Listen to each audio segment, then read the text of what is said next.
feel like I look like an egg.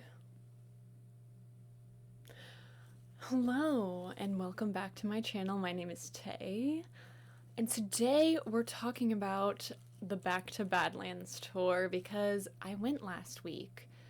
I was at the Philly show at the Fillmore, and for non-Halsey fans, this is the 10-year anniversary of her debut album, Badlands. I became a Halsey fan just before her second album, Hopeless Fountain Kingdom, released. I think the Now or Never music video is where, I became a Halsey fan, but naturally, after becoming a Halsey fan, I discovered the Badlands album, and I was like, this is the best thing ever created. To me, this album just captures what it feels like to be a teenager. It's really dramatic, and it has these conflicting feelings of being insecure while also being really sure of yourself. The world is making you feel so insignificant, but when you're a teenager, you still feel like the center of the universe. Was my life relatable to this album? Well, no, but I did a lot of maladaptive daydreaming, so this was the dream soundtrack for me. And I spent quite a few nights of, I guess, concert depression that I never got to see, this album on tour.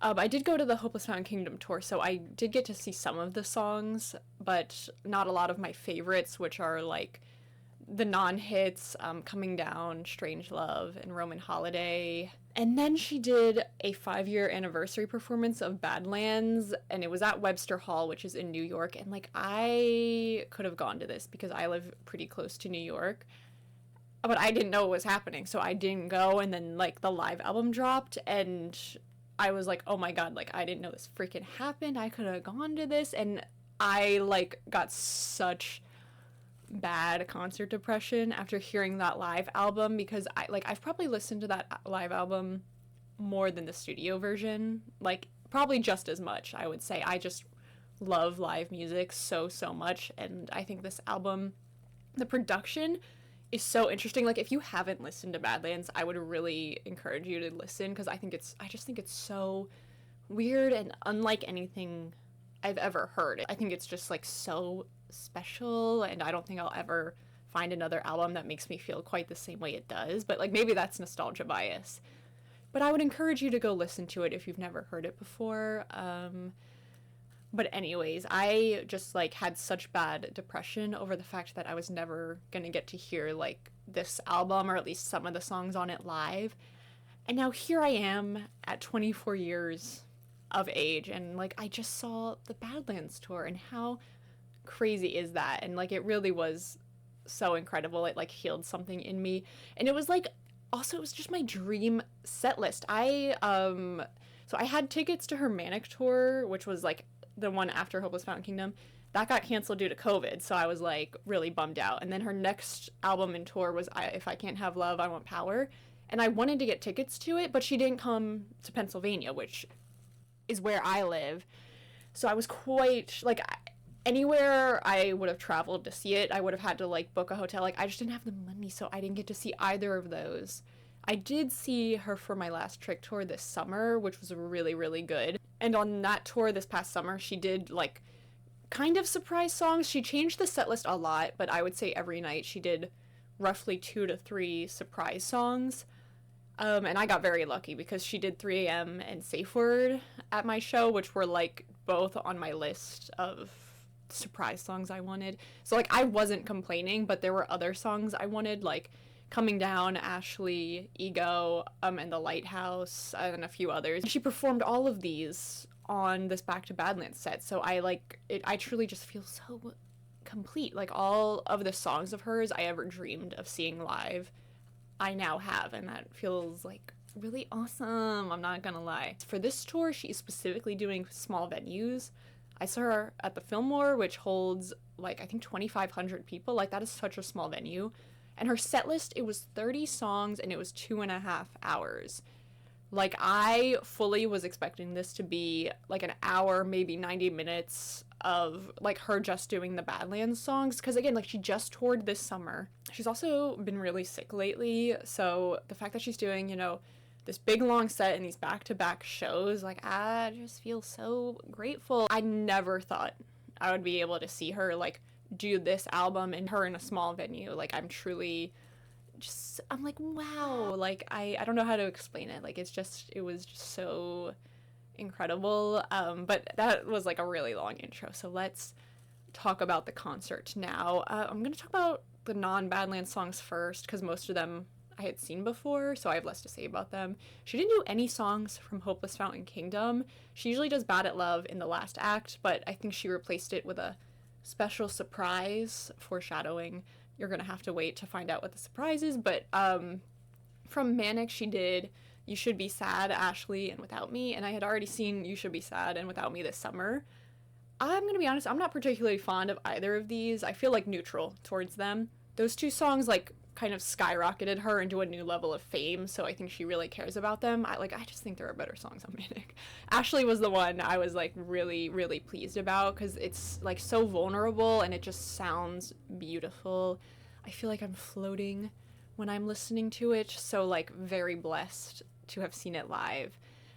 From If I Can't Have Love, I Want Power, like, this is the same. I feel like there are better songs, but I don't mind these two. Like, she did Bells in Santa Fe, The Lighthouse, and People Disappear Here, and also Nightmare, if you count that on being on this album. I really do love songs from this album. Like, I like Girl with a Gun, You Asked for This.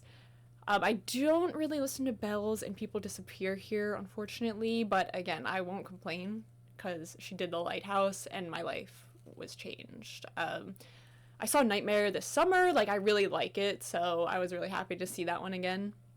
From The Great Impersonator, she did Dog Years, Ego, and Lonely is the Muse. I love all of these, so I was happy to see them on the set. And I couldn't believe Ego wasn't on her set list this summer. Like, that really didn't make sense to me. I don't know how she makes these decisions, but I got to see it in the end, so, like, it all worked out. Alright, now for the Badlands songs. She opened with Gasoline, which was kind of a shock, because I feel like Gasoline's usually at the end of her set list, but it was very iconic. Like, as soon as the synth noises started playing, the crowd went crazy, and then she, like, walked out and it was just her silhouette.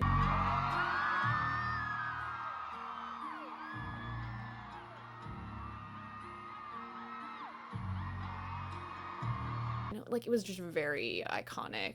But like I said, this album has such interesting production. It's got, like, really unusual sounds, and that's another reason I was so eager to hear it live. There are just a lot of sounds my brain latches onto, especially, like, from the live versions. Next was Castle, and Castle live goes crazy. People like to clown on this song. It is, like, an overdramatic, cliche YA novel-style song, if that makes sense. But, like, if you heard it live, like, you'd be jumping too, and she forces you to jump during the chorus, which is kind of a lot, but it is really fun. Control, I think it might be my least favorite Halsey song. I know, I'm sorry. Like, I know it's important to the fans, and it's important to her too. Like, this one is just, like, too far into the YA main character energy for me.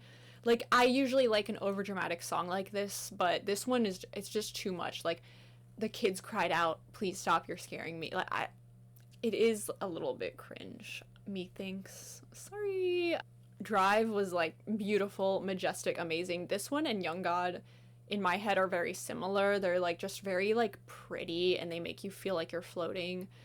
This one also, like, again, these weird sounds at the beginning. It's, like, these sharp synth noises. It almost sounds like a violin. But, like, she just sounds beautiful on this song, and hearing the audience do like, like, it was so magical. It felt like a choir, and everyone puts their flashlights on during this song. And I think it's kind of funny when people do that in a small venue, because, like, the whole place just gets lit up. But, you know, it's a vibe, and it was fun. Next was Coming Down, and this is where things kind of went wrong. Like, not really, but basically I started crying uncontrollably. I don't even know why I'm telling you all this. Like, I could just not say. Like, I'm the kind of person who, anytime I see someone crying at a concert, like, mostly if it's, like, a video of them crying at a concert, I'm like, you're fake crying. Because, like, case in point, the girl who cried to Exile when Taylor played it and she was, like, outside the stadium. Some of y'all will know what I'm talking about. Like, if you're filming yourself, I'm like, you are crying for the camera and for attention, but like maybe I owe all these people an apology because I really like was bawling my eyes out like against my will during this song. So like why was I crying during this song? I was just really depressed in high school. And this song just kind of became my comfort song for a number of reasons. I guess I just had a lot of emotion tied to it and it all came out of me. I don't know.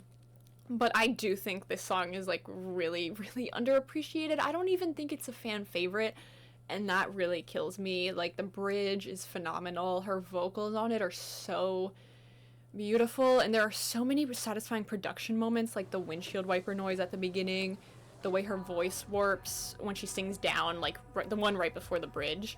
And during the last chorus, this like extra production comes in, and then during the outro it fades away, so it makes it feel really hollow and empty, like literally like coming down from a high. Like it's just so perfect. Like I think the song is her best kept secret.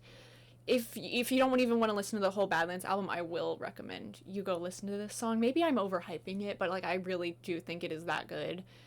And like it kills me that it's so underappreciated. All right, the next song was Strange Love, and this was another one I really, really wanted to hear live because the live version of it on Spotify is so good. There's like these deep guitar noises. It might actually be a bass. I can't tell the difference, I fear. I think the version she did this time was slightly different than that live version, but it was like very, very similar. It had the bass sounds, but the high-pitched synth noises sounded extra twinkly. They sounded sharp. Like maybe I'll put a clip in so you can hear it if I'm not feeling lazy.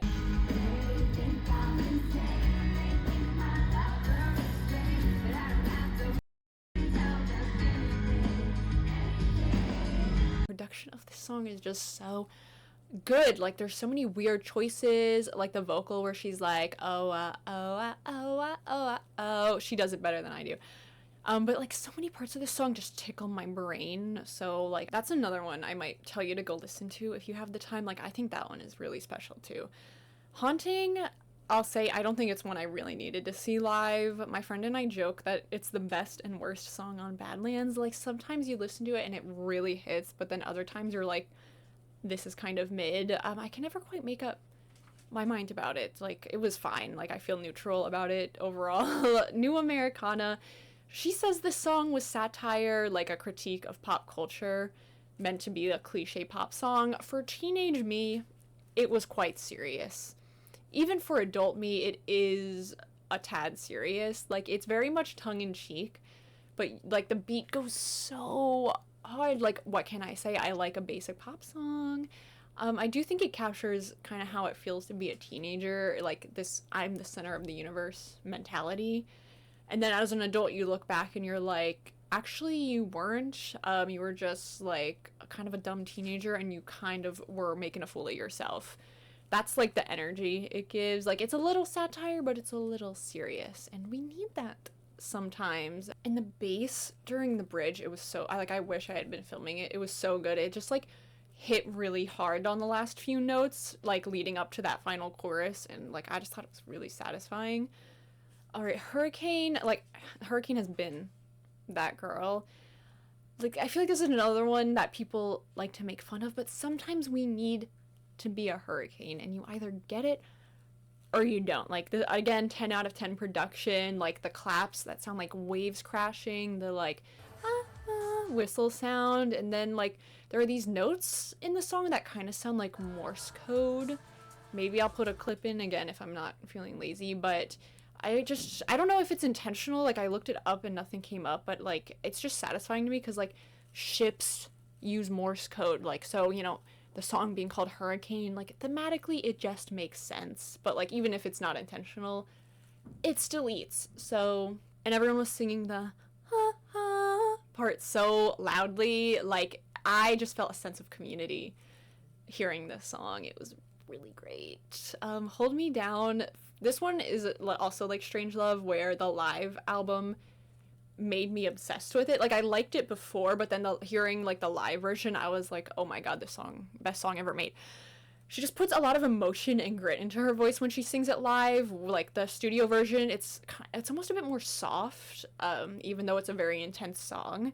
And also just the bass hits so hard, and the bridge live is so good. It sounds kind of weird and like warped because the backtrack, her voice sounds very angelic and sweet, but when she sings live, it's like really aggressive. So the way the vocals get layered during the bridge is just really, really incredible. And then the bass builds up to the final chorus again. This is just one of those songs that I feel like was meant to be performed live, because like the live version is just truly something special. I'm gonna say that a lot, so be ready. Alright, next song was Garden, which I just discovered this. It was kind of niche because like it wasn't on streaming platforms until this year.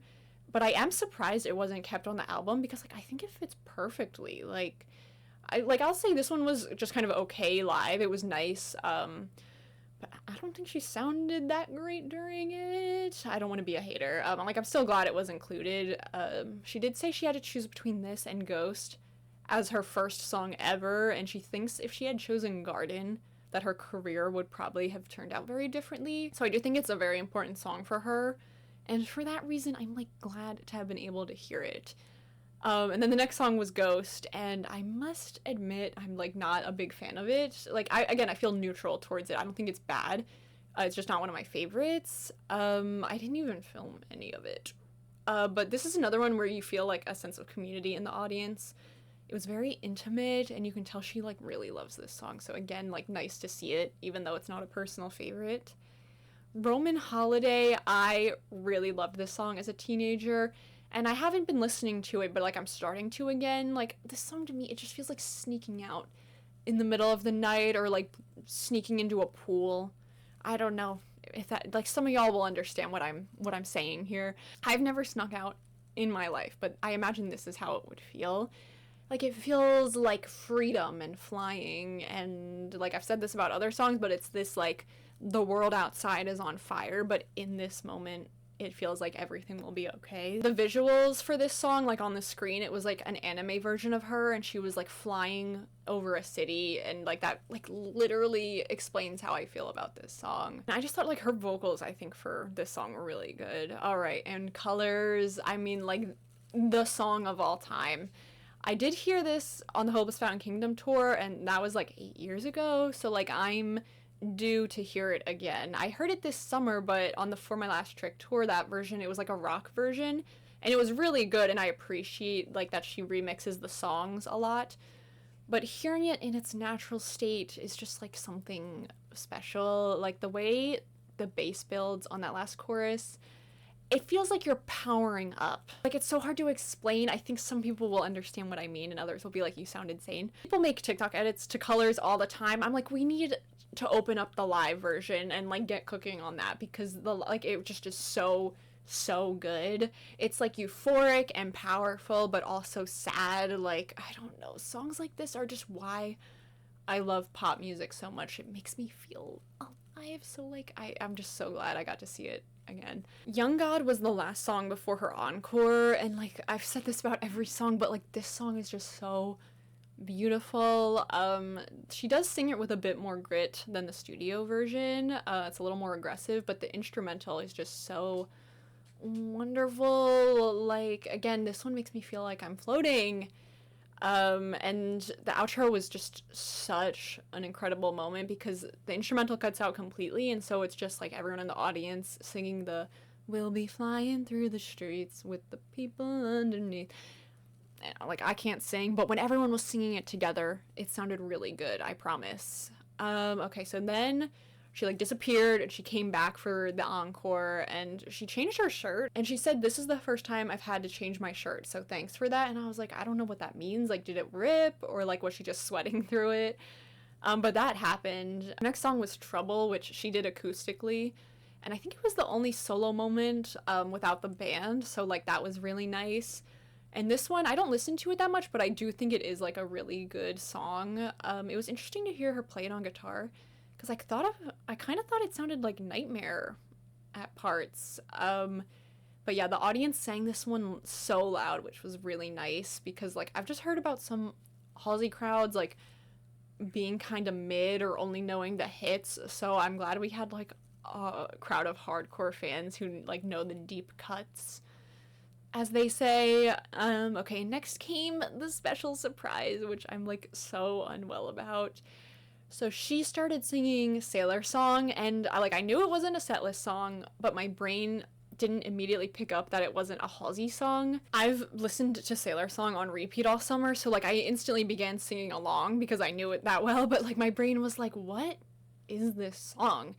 And then Gigi Perez came out and I like turned to dust. My friend Vivian, she had been like manifesting that we'd get a surprise guest. Like before the show, she kept saying, she was like, I hope we get a surprise guest, and like I really really want a surprise guest. And I was like, I don't think she's really doing that though. Like she did it, she's had like 6 shows before ours, and I think she only had 1 surprise guest, so I like truly didn't expect anything.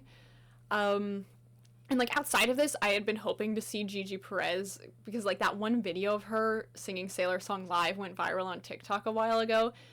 And, like, I had been listening to her music, like, I had listened to her album, and I was, like, hearing her sing live, though, I was like, I need to see her live, because her voice is just so incredible.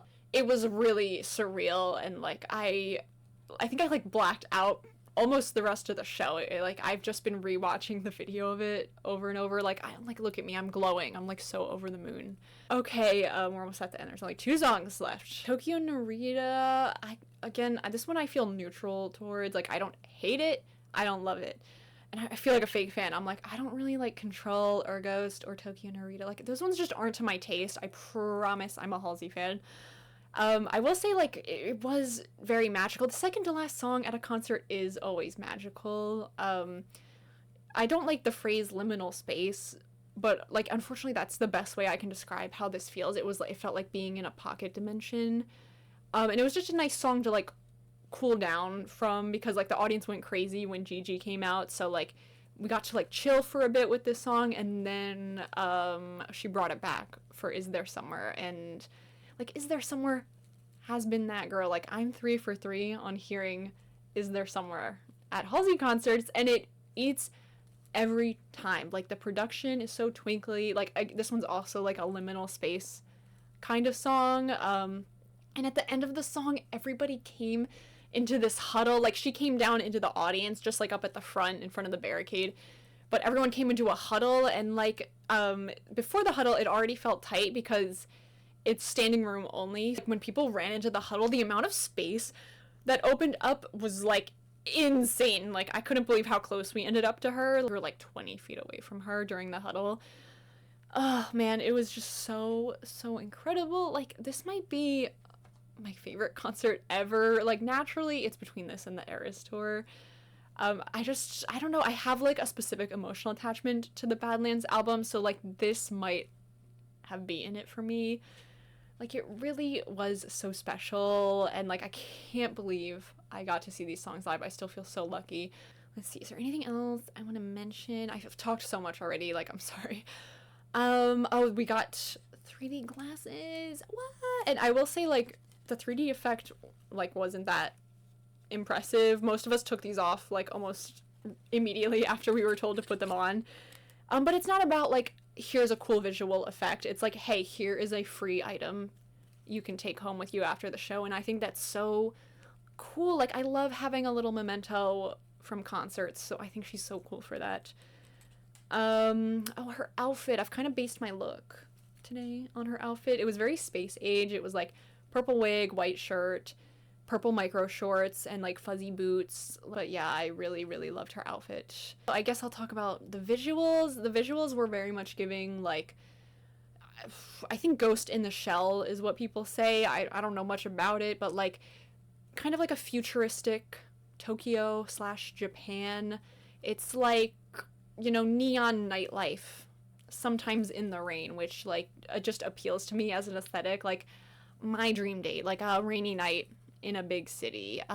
So yeah, this show, it just made me feel, like, youthful and nostalgic. Like, I'm only 24, but I just feel so old lately, and this just made me feel so young. And Vivian and I, we saw the Hopeless Fountain Kingdom tour together like 8 years ago, so it did feel like a full circle moment for us to be able to see the Badlands tour 8 years later. Like, that's so crazy. I'm sure, like, if you're a Halsey fan, like, you probably get it. And if you're not, then I recommend giving Badlands a try, and maybe Badlands Live from Webster Hall if you have the time. But anyways, video's been so insanely long. That was my Back to Badlands experience. And thank you so much for watching, and bye!